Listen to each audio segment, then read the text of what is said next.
Power star Pawan Kalyan అభిమానులు ఎంతో ఆసక్తిగా ఎదురుచూస్తున్న హరిహర వీరమల్లు సినిమా నుంచి కీలక అప్డేట్ విడుదల చేసింది చిత్రబృందం. భారీ అంచనాల మధ్య రూపుదిద్దుకుంటున్న ఈ యొక్క చారిత్రాత్మక యాక్షన్ చిత్రం ట్రైలర్ను విడుదల చేయబోతున్నట్లు చిత్రబృందం అధికారికంగా ప్రకటించిన విషయం మనందరికీ తెలిసిందే. అందుకు సంబంధించిన పోస్టును కూడా తమ అధికారిక ట్విట్టర్ వేదికగా ట్వీట్ చేయడం కూడా జరిగింది. అయితే ఈ యొక్క సినిమా ట్రైలర్ను రేపు ఉదయం 11:10 విడుదల చేయనున్నట్లు చిత్ర నిర్మాణ సంస్థ వెల్లడించింది. ఇక ఈ యొక్క ప్రకటనతో పాటు ఓ ప్రత్యేక వీడియోను కూడా పంచుకుంది. ఇక ఈ యొక్క వీడియోలో పవన్ కళ్యాణ్ ప్రముఖ దర్శకుడు త్రివిక్రమ్తో కలిసి హరిహర వీరమల్లు ట్రైలర్ను వీక్షించడం జరిగింది. ట్రైలర్లో సన్నివేశాలు చూసి పవన్ కళ్యాణ్ ఎంతో ఉత్సాహంగా కనిపించారు. ఇక వీడియో చివరిలో ఆయన దర్శకుడిని జ్యోతికృష్ణ వద్దకు వెళ్ళి చాలా కష్టపడ్డావు అంటూ ఆయన్ని ఆత్మీయంగా హత్తుకొని అభినందించారు.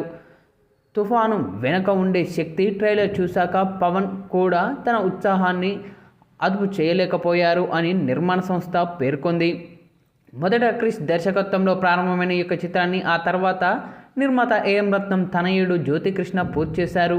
ఇక ఈ యొక్క మూవీలో పవన్ కళ్యాణ్ సరసన నిధి అగర్వాల్ కథానాయికగా నటిస్తూ ఉన్నారు. బాలీవుడ్ నటుడు బాబీ డియోల్ విలన్ పాత్రలో నటిస్తూ ఉన్నారు. ఇక ఈ యొక్క చిత్రాన్ని 2 భాగాలుగా విడుదల చేయాలని మేకర్స్ నిర్ణయించుకున్నారు. అందులో మొదటి భాగాన్ని హరిహర వీరమల్లు పార్ట్ 1 అనే పేరుతో ఈ యొక్క మూవీని జూలై 24వ తేదీన ప్రపంచవ్యాప్తంగా అత్యధిక థియేటర్లో విడుదల కానుంది.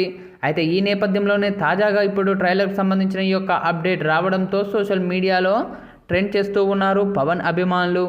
ఇక మెగా సూర్య ప్రొడక్షన్ బ్యానర్పై ఏ దయాకర్ రావు ఈ యొక్క మూవీని అత్యంత భారీ బడ్జెట్తో తెరకెక్కిస్తూ ఉన్నారు. అయితే రేపు ఉదయం 11:10 ఈ యొక్క ట్రైలర్ ఇటు సోషల్ మీడియాతో పాటు థియేటర్లో కూడా విడుదల చేయనుంది చిత్రబృందం. ఇప్పుడు అందుకు సంబంధించిన న్యూస్ కూడా సోషల్ మీడియా మాధ్యమాల్లో వైరల్ అవుతూ ఉంది. అయితే ఎప్పటికప్పుడు చిత్రబృందం ఓ అదిరిపోయే పోస్టర్ను విడుదల చేస్తూ ఫ్యాన్స్లో ఉత్సాహాన్ని కూడా నింపిస్తూ ఉన్నారు. మొత్తానికైతే ఇప్పుడు ఈ యొక్క ట్రైలర్పై భారీ అంచనాలే నెలకొని ఉన్నాయి.